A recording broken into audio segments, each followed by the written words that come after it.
J'ai tardé à publier quoi que ce soit tant le stade d'écœurement atteint dépasse en sidération les mots disponibles pour le dire.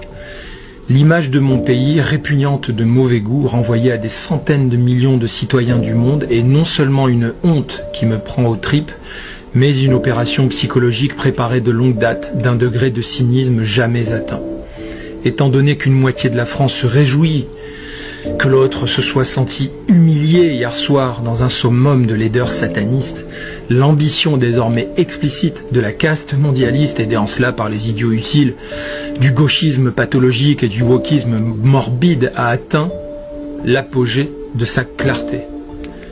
Piétiner l'âme de la France, exhiber la charogne de ce qui lui restait d'honneur, et nous faire subir les ricanements opulents et libidineux de nos bourreaux sans cervelle. Faire passer l'indignation des Français élémentairement patriotes pour des réflexes ringards de vieux cons d'extrême droite.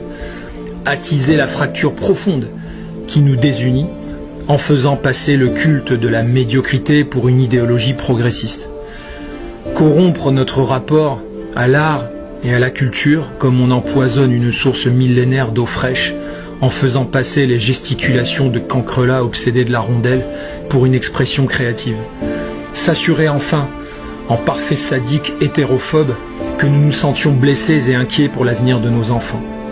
Une petite bande de partouzeurs peine à jouir, au service des fantasmes sodomiques du compagnon de notre petite putain élyséenne, dont nous n'avions pourtant cure, et qui nous contraignent à la lamentable politisation de leur névrose privée, cette fois à la face du monde.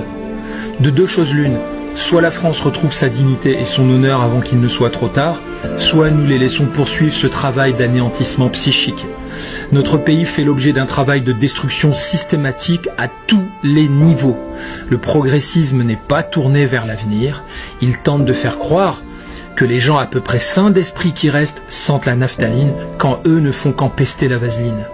Leur narcissisme pue leur anse et le renflement brun, centrés qu'ils sont sur l'obsession de leur posture en selfie, et rien d'autre, le néant.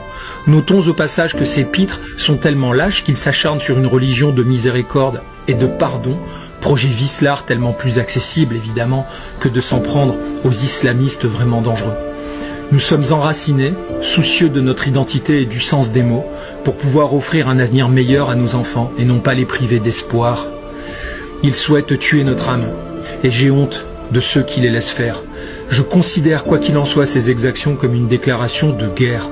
Chacun de leurs actes de trahison, chacune de leurs insultes me surprennent par leur capacité à outrepasser les précédents en termes de sadisme et de calcul méphitique.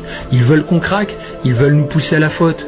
Ils veulent surtout accaparer notre attention avec leur petit cabotinage pour faire diversion des vrais sujets dont nous n'allons plus parler pendant longtemps encore. Mais quelle est la meilleure riposte ? Décider une bonne fois pour toutes de nous organiser, chers amis.